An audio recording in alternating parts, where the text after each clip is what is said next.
Ogana is live in Damascus. But first, let's head to Aleppo, where we can speak to Ressel Serda, who's standing by for us there. So, Ressel, what are you seeing? What are you hearing? Is the ceasefire still on? Well, indeed, the ceasefire is still on. Now we are at Leiramun roundabout. This place, for 3 days, was a location, a support of the fiercest fights since the fall of Bashar al-Assad. And now, these buses that you see behind me are being prepared to take the SDF fighters to the east of the country.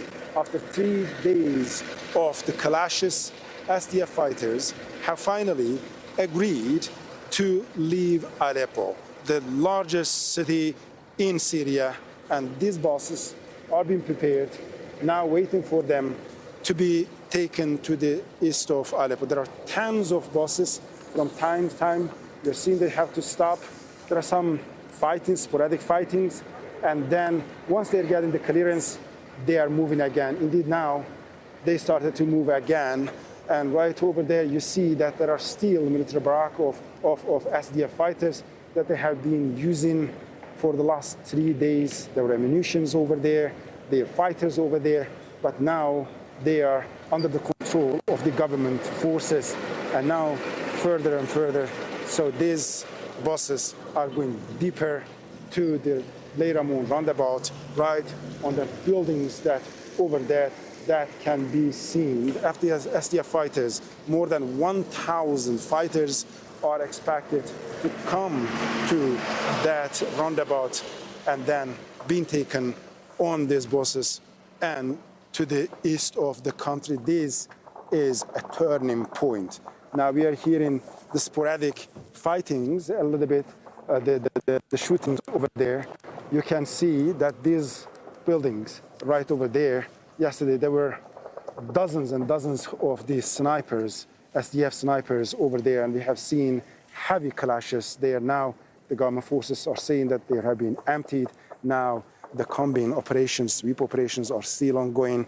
The government forces are trying to make sure that the area is cleared of the explosives and the mines. So this is a turning point for the country. For the first time, Aleppo is under full control of the government. So then what next? What could be expected? So once the SDF fighters are taken out of Aleppo, they will be heading toward the east of the country and joining the rest of SDF. So we are talking about Amude, about Kamishli, about Hasaka, about Raqqa and Deir ez-Zor. These 1/3 of the country that is still under SDF's control. These fighters here are going to join them, and they're just allowed to take their light weapons and the personal belongings, not more. So then the government is saying that they have put enough pressure on SDF. They showed them that they are capable of fighting. Now they're expecting SDF, the rest of SDF, to come and to integrate with the newly formed Syrian army. And Ressel, as we observe that convoy heading east beyond the Euphrates River to Syria's northeast, of course, as ever in these situations, caught in the middle of everything are the ordinary people, the civilians. What efforts are being made to ease their situation? Indeed, while heading here, we have seen thousands and thousands of them waiting still at the vicinity, at the periphery of Sheikh Mahsoud and Al-Ashrafiyah. They're waiting to return. However, the government saying that the sweep operations, the combine operations are still going on. They are trying to clear the areas from explosives, from the underground tunnels, from mines and so on. Once it's clear and safe, and once the government forces are in full control and the state institutions are fully operational, then they are going to let people to come in. But as of now, majority of the people who left this area in the last 2 days, indeed 160,000 people are still being sheltered, mostly in mosques and schools. But as of now, they're still not allowed to get in. As I said, still sporadic fightings are continuing despite the government telling us that SDF fighters have agreed to surrender, to lay down their heavy weapons machinery guns, the military vehicles, and to get on these buses and go to the east of the country. So, Russell, in terms of what happens next, as far as keeping this very fragile situation together and ongoing and ensuring that progress can be made in the broader project of Syrian unification, what efforts will be made to make that happen? Well, now, when Bashar al-Assad fell in late 2024, the government was saying that it has two priorities: to restore the state's institutions, to preserve the state's institutions, make sure that this is the collapse of the regime but not collapse of the state. And second one, to achieve the national unity. And the most strategic step toward achieving that goal was all the military, the armed groups that have been operating through 14 years of civil war to come, to lay down their weapons, to submit their weapons, and to merge with the new Syrian army.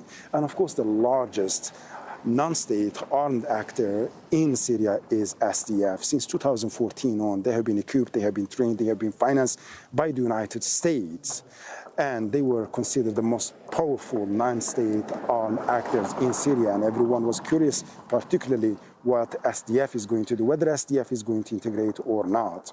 Then last March, they have agreed to integrate. However, 9 months on, there have been little progress regarding that.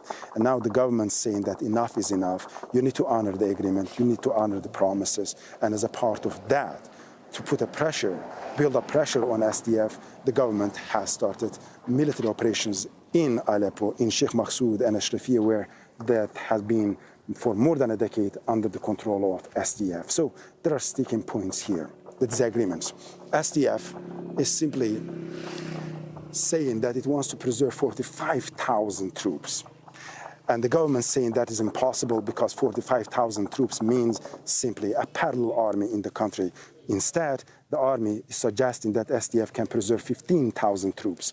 Another disagreement is who is going to control the Syrian side that is alongside the Turkish border. And the government saying that Ankara doesn't want SDF to be at the border, so the government forces need to be in full control. And the third disagreement is about how to share the revenues, economic, agricultural revenues. So then there will be fourth phase about the political rights, constitutional rights, and the cultural rights. But as still in the first phase, there is no agreement, they could not move to the other phases. But many people here now hope that after SDF being cleared from Aleppo, perhaps they are going to come and get more serious. And indeed, Americans are also putting a pressure on SDF, this time to seriously come and to integrate in Syria. Russell, you were talking, and I think we're still hearing to a degree, the gunfire in the background there. Tell us more about that and what's happening there. As you say, is it just the clearing out, or is there actually still some resistance ongoing? Indeed, here is becoming... Here, still some resistance is going on. We are hearing the sporadic fightings here, and now it's getting tense. So we're concerned, we're afraid that there might be still snipers around. Okay, Russell, I think it's good that we wrap it up now. How are you feeling secure where you are right now? Should we move on? Yeah, we should move on. Okay, Russell, for the time being, we thank you, and you get yourself to safety, and we'll speak to you a bit later. Thanks a lot. Well, the United States has voiced support for the ceasefire in northern Syria. US envoy Tom Barrack posted on X, the United States warmly welcomes a temporary ceasefire achieved last night and extends profound gratitude to all parties for the restraint and goodwill that made this vital pause possible. Let's cross over now to Damascus, to Ayman Ogana, who joins us from there. So, Ayman, how, as we were discussing there with Rasul, how this all pans out is critical to al-Shara's whole Syrian unification project. How important is the United States element in helping smooth this all out?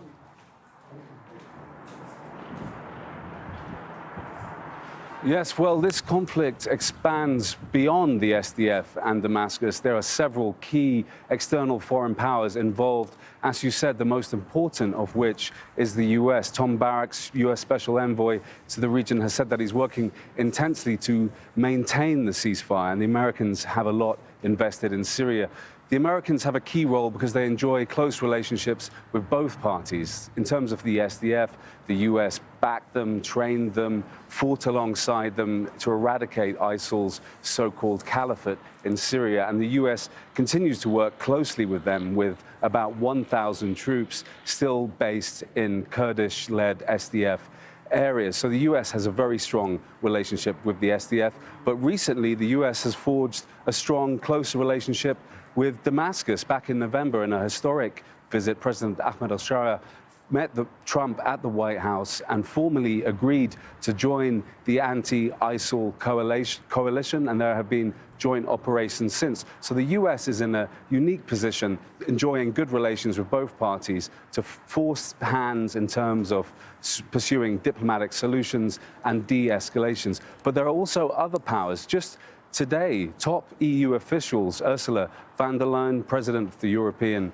Commission, and Antonio Costa, have met with President Ahmed al-Sharia in the presidential palace. They were here to discuss economic relations, reconstruction, refugee returns, and closer ties. But of course, the conflict in Aleppo will probably be top of their agenda, which the EU said they are greatly concerned about, and calling on all parties to pursue diplomatic relations. The other power involved is Ankara. Turkey has a much more hardline approach to the integration of the SDF, even more hardline than Damascus itself. For Turkey, the SDF is the Syrian branch of the PKK, an organization Turkey has been at war with since 1984 in a conflict that has led to the deaths of 40,000 people. The PKK dissolved last year. Abdullah Öcalan, the imprisoned leader, called for a dissolution and a ceasefire with Turkey. So now, in terms of threats to Turkey, the SDF remains the greatest threat on their border, and they are keen to see it dissolved and have its command structures completely eliminated, whereas Damascus was prepared to give them a bit more room, although things may have changed with the conflict. But again, in order to bring stability and peace between the two parties, the most important player actively involved is the US, and it's in a unique position to create calm and de-escalate the situation in Syria. All right, and Ayman, how does the very recent events, we've just been watching that convoy of vehicles taking SDF fighters beyond the Euphrates River, heading to the northeast of Syria, how does that affect how talks will continue and the chances for progress, given that we're at this turning point? It's the first time that Aleppo has been under the full control of the government. How does it shape the negotiating table? What's interesting about the recent conflict is that it was localized to Aleppo. It seems that in keeping it in these neighborhoods in Aleppo and not expanding on different fronts, for instance, in the east or at the Tishreen Dam, where there have been sporadic clashes throughout the year, there seems to have been some restraint on both sides in not escalating and having an all-out conflict between the two parties. An all-out conflict between them would be very bloody indeed, so there is a lot of pause and trepidation and, as we previously said, efforts by foreign powers to minimize an all-out conflict between the two, which would be brutal. I mean, the SDF is said to have, estimates vary, between 50,000 to 90,000 fighters, well-trained, battle-hardened fighters. To put that in perspective, the British Army only has about 73,000 active soldiers, so they are a formidable force. But that formidable force, too, is Damascus. They have several hundred thousands, and the support of Ankara, who has even said that they would intervene if Damascus asked them to. So now there's a call for calm, because that conflict would really be brutal for Syria's national unity and integrity. The agreement, of course, was meant to be implemented last year, but what was it that got in the way of it being resolved? Yeah, so in March last year, there was a so-called historic agreement between top SDF leaders and Damascus. The integration of the SDF into Syrian government institutions and the military was supposed to happen at the end of last year, 2025. That was the deadline, and that deadline has passed, which has ratcheted up tensions which have spilled over into the conflict we've seen recently, there are several sticking points, most of which is the command and size of the SDF forces. As I said, the SDF have a significant amount of soldiers, and they want to see them under Kurdish command. Damascus was suggesting partial command, and Turkey was saying they want a complete dismantling of these command structures. Other issues include access to SDF-controlled areas. The SDF controls about a third of the country, limiting Damascus's ability to enter their territory, where it happens to hold almost all of the country's oil and wheat reserves, which, of course, Damascus wants to have access to. Other issues include who will run the ISIL detention centers and camps that are in Kurdish control. And further issues will be who controls the borders. I mean, we're talking about a third of Syria here, borders with Iraq and, of course, Turkey, which, as I said, Ankara is really keen to gain control of and remove Kurdish-led SDF control along Turkish borders. And Ayman, when we talk about the SDF, are we referring to one unified group, or are there different factions? It's a coalition. It's a coalition. The precursor, and what was clearly, as Turkey saw, the branch of the PKK, was the YPG, the People's Protection Units. But with US help in terms of building a coalition, that changed. Kurdish fighters are not actually the majority of the SDF coalition. The majority are Arab fighters working under Kurdish-led command. So it's a mixed bag, but the SDF is very much Kurdish-led, which is what worries Ankara and is a sticking point in discussions between Damascus, the SDF, Ankara, and Washington. So just recap for us, if you would, Ayman, about the current situation and how it's developed in Aleppo and the implications of this for trying to resolve the whole unification process in Syria. Yeah, so Aleppo has always been a flashpoint between the two sides. There have been sporadic fightings and clashes throughout the year. But the violence we saw recently is the bloodiest we've seen in Aleppo since the fall of the Assad regime. Fighting broke out on Tuesday. Both sides blame for initiating the fighting. The government has said that it began when an SDF drone strike hit a government checkpoint, killing one government troop and injuring several others. And there has been a volley of accusations on both sides for intensifying and escalating the situation. This all goes back to the March 10th historic deal between the two that was supposed to resolve the issue of integration. I mean, integration is the biggest challenge that the Syrian government faces in preserving its national unity. Just recently, the Ministry of Interior in Damascus released a statement talking about the situation in these Aleppo neighborhoods and the bussing out of SDF fighters, saying that Kurds and Kurdish people are an important part of the Syrian mosaic, and their quarrel is not with Kurdish people. They will campaign and champion the rights for Kurdish people. Their quarrel, they said, was illegal gangs, which was a reference to the SDF being in Aleppo. And Ayman, as ever in these situations, it is the ordinary people on the street, the civilians who are trapped in the middle of it all. What efforts are being made to look after them? Yes, so as we've seen from reporting, particularly by Rasul in Aleppo, there have been many civilian casualties, perhaps more than the official figures state. Initially, when the fighting began, the government said there was a curfew and that residents should leave through humanitarian corridors, and tens of thousands did leave. For those that remained, Damascus said they should stay away from their windows, get to their basements, and avoid SDF positions, which the government said are legitimate targets in what they referred to as a closed military zone. But as always in war, it is the civilians who bear the greatest brunt of the conflict. And let's hope that diplomatic efforts will continue to protect civilians in these areas and that further conflict doesn't break out, endangering the lives of Syrians, whoever they may be, Kurds, Arabs, Turkmen. Ayman, hang on there for a second. I just want to recap what the latest situation is here. We were seeing on Thursday heavy gunfire and artillery strikes, and they certainly lit up the night sky on Thursday night. The Syrian army was pushing to take control of the Kurdish majority neighborhoods of Sheikh Maqsoud and Ashrafiyah. Since then, there has been a ceasefire. And now it seems that we're at some kind of turning point because the SDF have now left Aleppo, and it is the first time Aleppo is under full control of the government. It seems that there are still pockets of resistance within Aleppo. We were talking to our correspondent a little bit earlier, and we could hear gunfire in the background, but he said that that was more about sweeping up operations that are ongoing. And the majority of these Kurdish fighters have been, SDF fighters, have been taken out of Aleppo on about 50 or so buses. We saw that convoy of buses leaving, heading beyond the Euphrates to the northeast of the country. So, Ayman, let's come back to you there in Damascus. Again, it's not just the Syrian government is trying to deal with this. A key player, the key player, is the United States, right?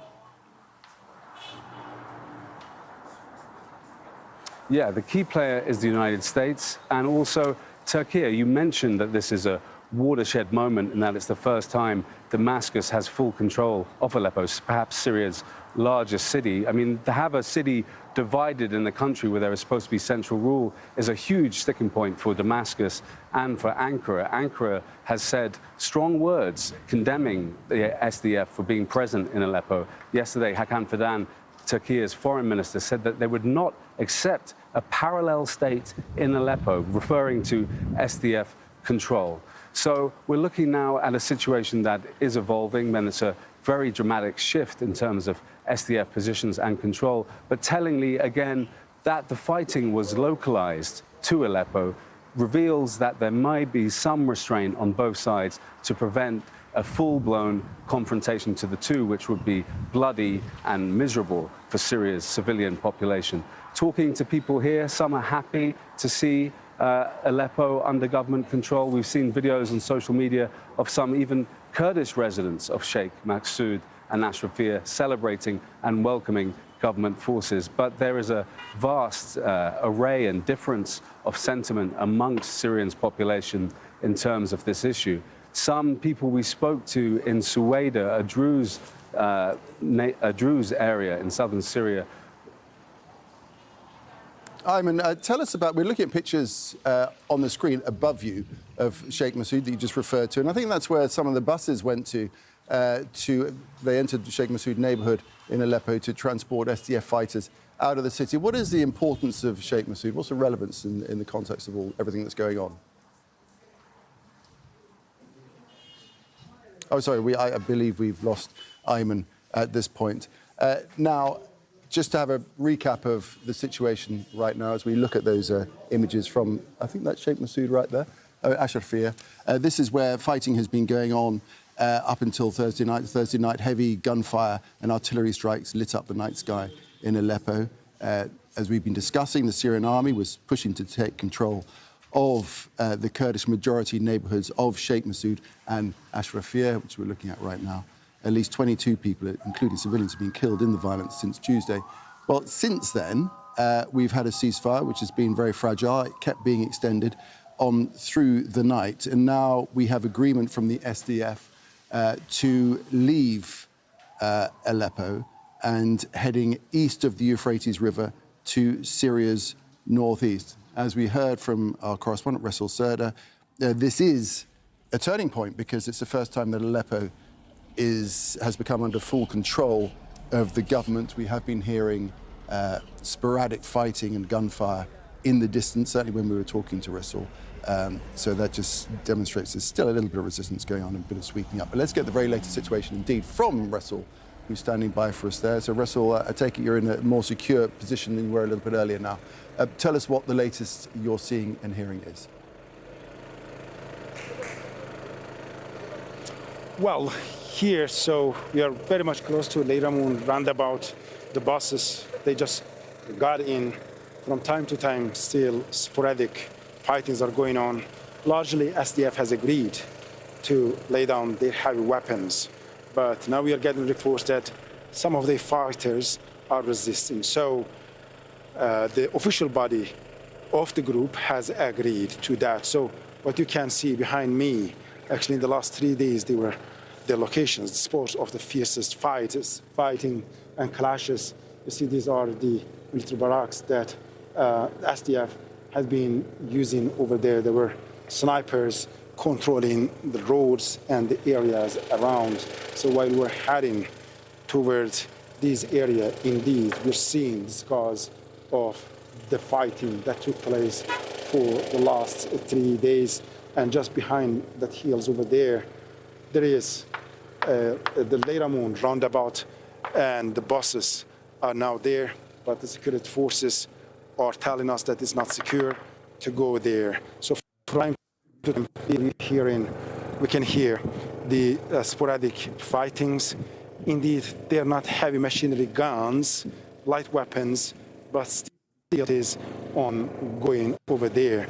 And so here, then, these areas have been under the control of SDF up until this morning now. Okay, we've lost our connection. We've lost our connection there with the rest of them. Can understand it's very difficult situation. Let's cross to Damascus, from Aleppo to Damascus. Ayman is there for us. We were just hearing from Ressel there about how the SDF have largely agreed to move, but there are some fighters still resisting this gunfire that I've been referring to. I guess the question is just how unified the SDF is, and what are the different factions that comprise it, and just how much agreement there is between those factions.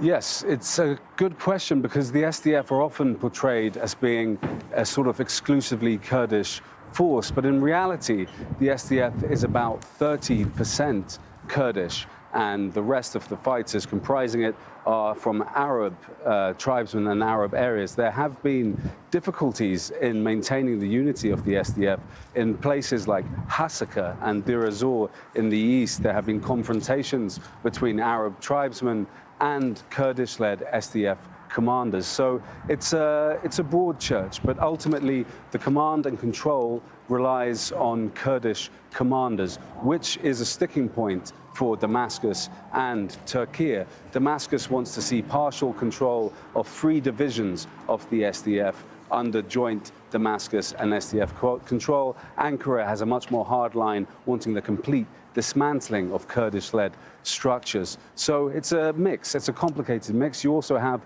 the US involvement, and US works closely with these Kurdish leaders, and they are keen to see a peaceful solution between these two sides. And what is fundamentally required here to try and bring the two sides together? Because if we have this disagreement within the SDF itself, how can you see a future whereby everyone agrees to move forward in a way that leads Syria to total unity? Well, there has been a lot of mediation, and again, I think that the fighting being localized in Aleppo is telling, in that both sides are wary of a bloody confrontation. So these are significant fighting units, both sides, both Damascus and the SDF. The SDF has perhaps more than 50,000 fighters, and they're well trained, and they're US trained, and they're US backed with US weapons, and they are a strong fighting force. But the SDF are used to fighting ISIL. They're used to counter-terror operations. And all of this, of course, happens with US air support, US airstrikes, and US special forces working with them on the ground. So if they do go into battle with Damascus, they will be facing a very different enemy. The same is true for Damascus. Damascus has a much larger security force number than the SDF, and if it was just a war of attrition, they would win. But Damascus is also used to fighting a different enemy. They're used to fighting the regime's army, which to the end was hollowed out. So I think both sides are aware of this and wary of going into open conflict. Also, I don't think Damascus and the SDF want to risk alienating Syria's civilian population. After 14 years of devastating war, Syrians we speak to just say they're simply tired of conflict and want to see peaceful solutions. After all the blood that's been lost, no one wants to see a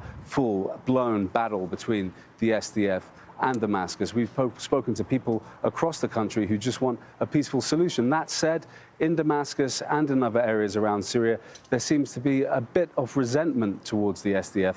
That mostly comes down to the fact that over the last decade, there were in fact, two wars in Syria. One, the war against the Assad regime, which was fought for and won by the new government and its allies. And the second war was the war against ISIL, which was fought and won by the US-led coalition, mostly with SDF on the ground. So there's some resentment amongst Syrians saying that the SDF should have done more in fighting the regime. And there's also some sentiment amongst other areas saying that the HTS and the new government of Damascus should have done more fighting ISIS. So there's a gulf between the two, but hopefully Syrians are going to see de-escalation and a peaceful solution to what could be a very brutal conflict. Thank you for that for the time being. We'll be back with you just as soon as we get more information from you. And just to recap exactly what the situation is, we've seen this convoy of buses, around 50 buses that have come to Aleppo, to the Sheikh Massoud area, and are taking the majority of the SDF fighters out of Aleppo. And this is something of a turning point, as we're hearing from our correspondent, because it's the first time that Aleppo is under full control of the government. I say full control, it is not absolutely full control. We have been hearing, and Rasul Serdar, our correspondent, was talking about the ongoing fighting and sporadic gunfire that we can hear. And this is small pockets of resistance that apparently are still underway in Aleppo. Let's cross to him live now, to Rasul Serdar. So, Rasul, you were telling us about that resistance. What more are you hearing now? Well, still we're hearing the gunfires right behind us. The buildings here have just been cleared, the buildings behind me, and there are the members of the security forces now on the roof, on the top of these buildings, but behind them there is a small group of SDF fighters that they are still fighting back. It seems that SDF here is having a difficulty to control its elements. We do not know whether it is because of the disagreements, the intra-fight between them, whether to surrender or not, or whether due to the difficulties in terms of the communication, they are not able to provide a smooth flow of information between the fighters, the members of SDF here. However, this location is largely under the control of the government sources.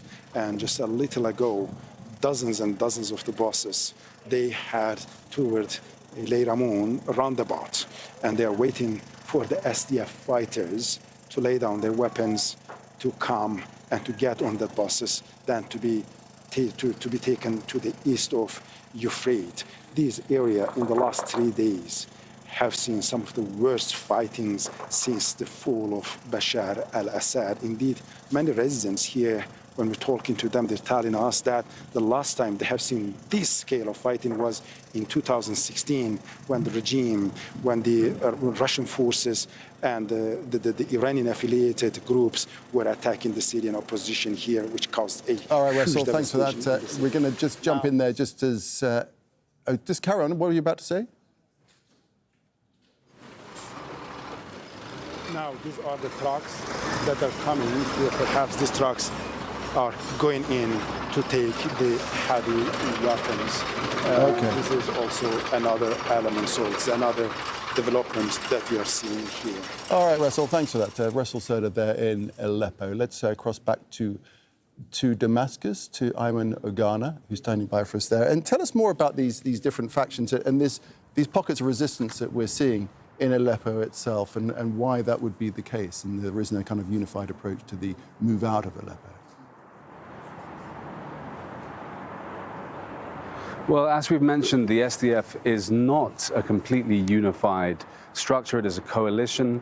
And the fact that there has been fighting localized around Aleppo means that perhaps the chain of command between the SDF in the east of the country and between SDF forces on the ground in Aleppo may have a disconnect.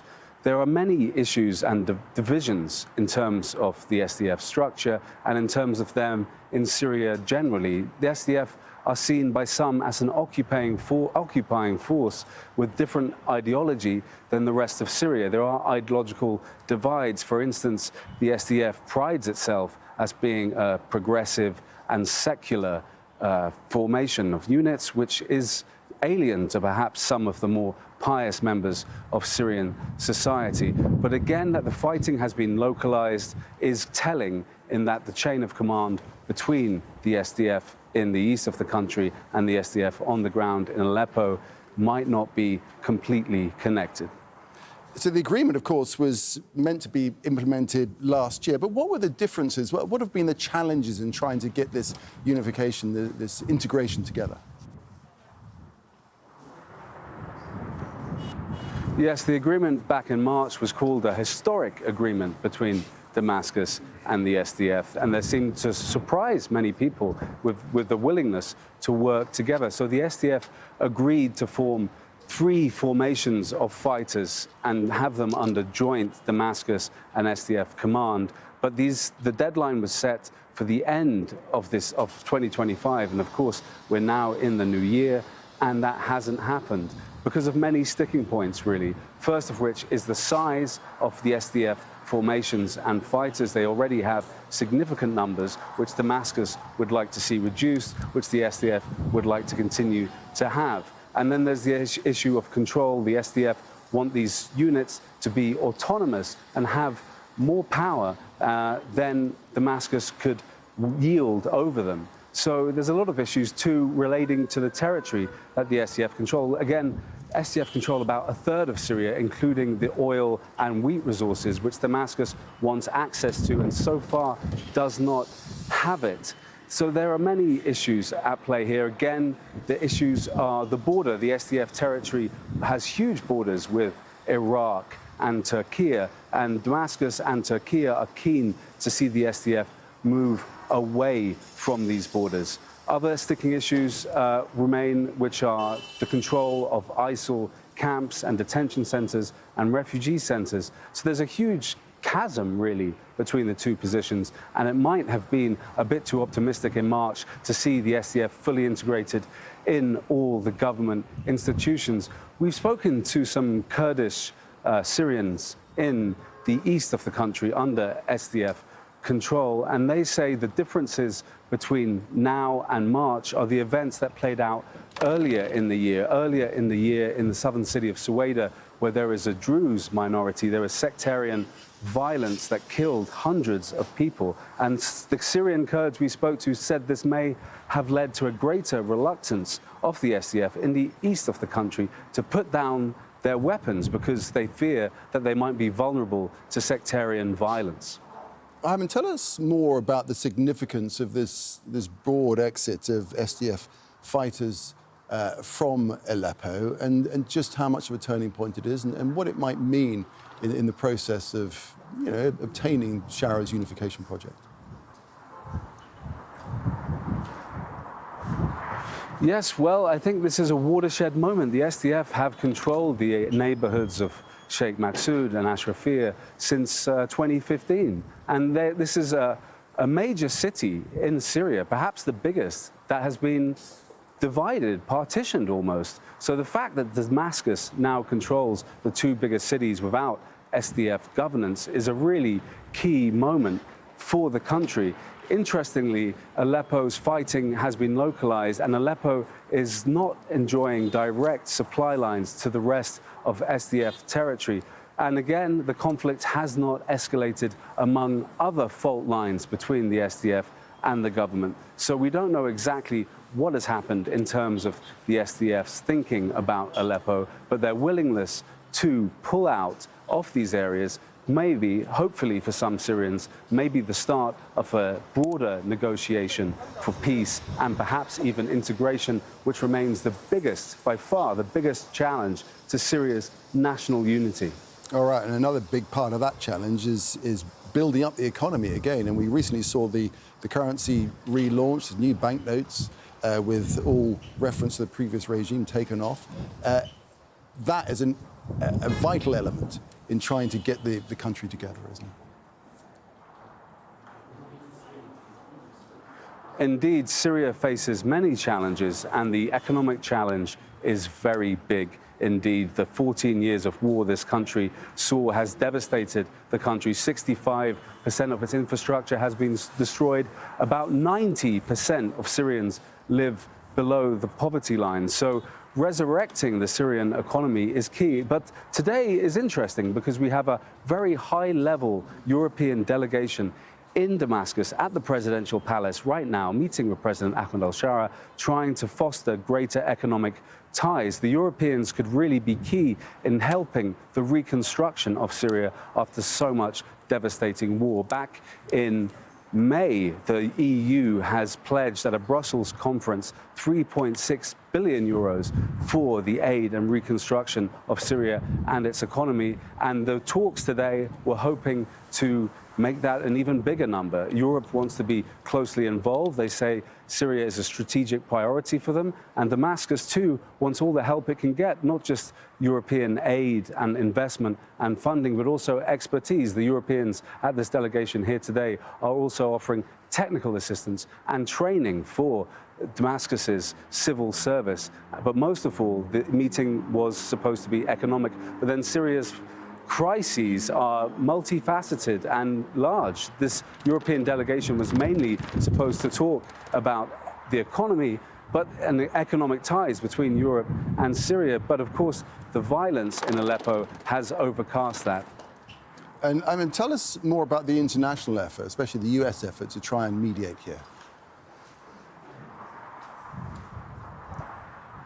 Yes, so there are several key foreign external powers in terms of mediating and brokering the peace in Syria, but by far the most important is the US, precisely because it enjoys a very close relationship with both sides. In terms of the SDF, they have a very long-standing relationship. For more than a decade, they've worked very closely together, hand in hand, in eradicating ISIL in Syria and dismantling its so-called caliphate. US forces still number about 1,000 in SDF-controlled areas, and the SDF have been their main partner on the ground in the fight against ISIL in a relationship that is very close. But then recently, the US has improved ties with Damascus itself. It wasn't that long ago that President Ahmed al-Shara was designated a terrorist with a bounty on his head.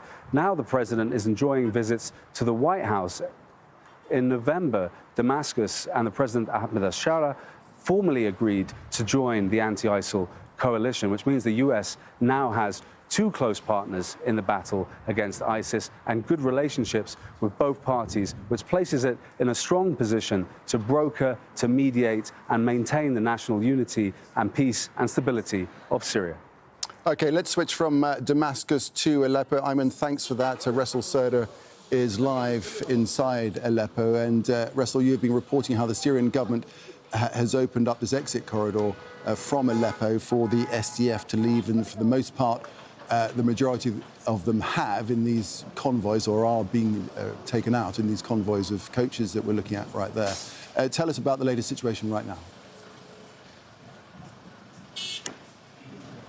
Indeed, now, after a brief interruption, now the buses that are going to carry the SDF fighters are now moving further deep in Sheikh Maqsoud, close to Leiramoun roundabout. And now the cars are just moving there. It is regarded as another green light, and perhaps there has some of the disagreements that were just emerging between the SDF fighters are now being overcome, and the buses are moving now further. So here you can see that these areas now are under full control of the government forces. Right behind us, these buildings up until this morning have seen some of the fiercest fights in the last year. And at the top of that building, still security forces are there. Snipers of the security forces are there. But up until a couple of hours ago, they were being used as facilities by the SDF. So here, once the SDF fighters have left their heavy weapons with the light weapons and with their personal belongings, they are allowed now to leave Aleppo. This is a turning point, both practically and symbolically. Practically, for the first time since 2012, the governments is in full control of the city of Aleppo. Even during the previous regime time, SDF was practically and effectively controlling two major districts of this city of Aleppo, which is regarded as the largest city of the country, and it is regarded the business hub, the industrial hub of this country. Now, after 14 years, SDF is being taken out of the city. And indeed, you can see now more and more buses are arriving. So this is regarded as a green light because the buses were going in pack by pack, group by group. So some of them were already inside Leyramun, and these were waiting a little bit far. Now these buses are also getting in. You can see dozens and dozens of the buses. So there is not a clear figure about the number of the SDF fighters here, but it is believed that there are at least over 1,000 fighters, and they have been building up, having a military build-up in the last 15 years here. So now these buses are going to take them out. So then what next? Once Aleppo is cleared completely from the SDF fighters, and then when these two major districts, Sheikh Maqsoud and Ashrair, in total, the population combined around 400,000, half a million. And in the last 2 days, around 160,000 people left the area. So now they are being sheltered in schools, in mosques, in some of the public institutions and buildings. So the government is saying that once they clear the area from the explosive, from the mines, from the tunnels, and they believe that it's secure, then they're going to allow the civilians to return. And that, of course, is not the end. So here, we are seeing a process in the making. Now that the SDF fighters are being cleared from Aleppo, the question is whether the rest of SDF, which is the mainland of SDF, Raqqa, Deir ez-Zor, Haseke, Kamishli, Amuda, which is making 1/3 of the country and a huge demography.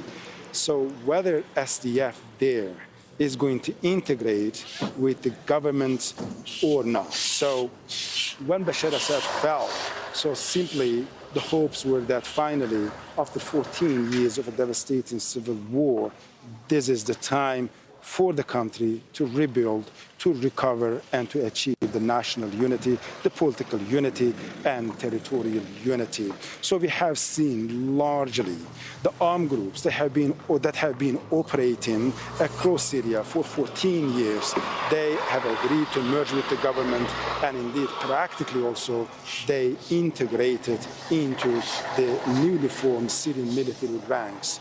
But it was SDF, the largest non-state armed actor in Syria, that has been backed, has been equipped, has been trained, has been financed by the United States, has remained as the main ally of the United States in the fight against ISIL. So it was SDF that agreed last March to integrate with the Syrian army. However, 9 months on, there hasn't been any progress. And then last week, the chief of SDF, Mazloum Abdi, with some of the other senior figures of SDF, they came to Damascus, the capital of the country, and they had a meeting with the Syrian Foreign Minister, Assad Shaybani, and the Interior Minister, Anas Khattab. And an American general, Kevin Lambert, also was present at the meeting. The sources are telling us that it was a tense meeting. The Syrian side, particularly the Interior Minister, Anas Khattab, who is a close ally of Ahmed al-Shara. Indeed, he's a very interesting figure because when Ahmed al-Shara and 14 of his fellows were crossing Iraqi-Syrian border and getting in Syria in 2012, Anas Khattab was one of them. And out of that 14 people, only 2 survived. Ahmed al-Shara, the current president of the country, and Anas Khattab. So he's very much close to the president in Syria. And now he's the Minister of Interior Affairs. And the sources are telling us that Anas Khattab made it clear to the chief of SDF, Mazloum Abdi, that now it's the time that they seriously come and integrate with the Syrian army. They now need to show the Syrian government that they are serious by taking practical, concrete steps. And they said, well, otherwise, the Syrian government, the government forces are ready to conduct comprehensive military operations in Aleppo and elsewhere, which is where the places, the areas that are under the control of SDF. And right, Russell, I just want to quickly, I just want to jump in there. I just want to just jump in there and ask you. That it's the time. Yeah, I just want to jump in there and ask you, as well as the occasional coach we're seeing going by, we're seeing this constant flow of cars. So who's in those cars and where are they heading for? Most of them are the affiliated forces with the government here. Some of them are buses, and some of them the security forces. Here we're talking about the army and also police forces. So both are now getting in. So the situation is still fluid and extremely delicate here. That is why these are the coordinated forces, because just to go further, they need to get the clearance from the government. These cars, despite looking like civilian ones, they are indeed not. These are the official cars, and the people who are getting in are the officials, either affiliated with the Syrian army, with the security forces, or with the government's civilian bodies. All right, Russell, thanks for that. Giving us the very latest there from Aleppo, where you've had this constant stream of SDF fighters leaving the city in coaches provided by the government, heading for beyond the Euphrates to the northeast of Syria. We'll bring you more on that as the day unfolds.